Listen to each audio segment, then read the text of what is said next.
Mr. Farage for 2 minutes. Mr. Barroso, every time I ask you what is your plan B, you say there's no need.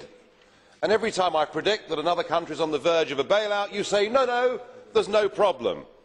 And here we are on the verge of the second Greek bailout, and you say there is no alternative. We must continue down this route. We must ignore the fact that the Spanish bond markets are telling us that they are going to be next. What a fine mess you've got us into.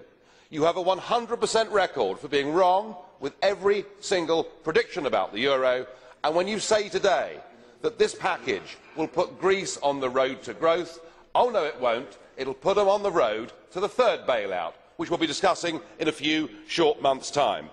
I have to say, I find it a truly sickening sight to see the country that actually invented democracy being bullied by you and the increasingly appalling International Monetary Fund, and being told they have to accept this austerity package. They have to accept cutting their economy to a level that will put them into a total economic depression. They are told there is no alternative to this. It's a form of sadomonetarism, and it's sending them crazy. They're on the streets and there's violence, and frankly, this can only get worse. You've stripped them, not just of money, you've stripped them of their democracy. So what good Europeans, really good Europeans, would do is to provide an alternative, to help the Greeks re-establish their own currency, to allow them to devalue, to let them to renegotiate their debts because their debt to GDP ratio has passed the point of no return. And then and only then can real austerity packages work. Only then will the Greek people accept they've got to make these cuts. If we carry on down the current road, it is the path to social and economic disaster.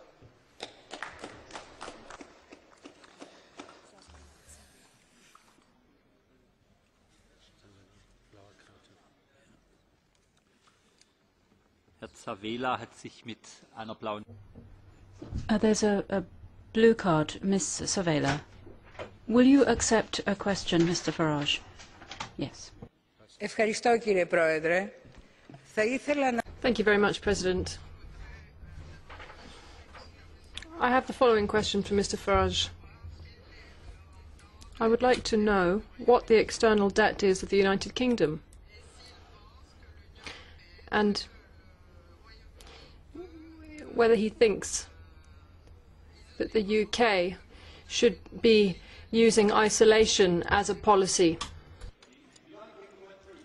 20 years ago, we were part of the exchange rate mechanism. We were trapped trying to peg ourselves against the Deutschmark with interest rates that were double what they should be. It cost 1 million British people unnecessarily their jobs. Mercifully, we crashed out of the exchange rate mechanism, interest rates came down, and we had a happy time during the 1990s. You cannot fuse together different economies with different rates of growth, with different patterns of trade across the world. We learnt our lesson. We didn't join the euro, thank God. You, I'm afraid, are currently trapped inside an economic prison.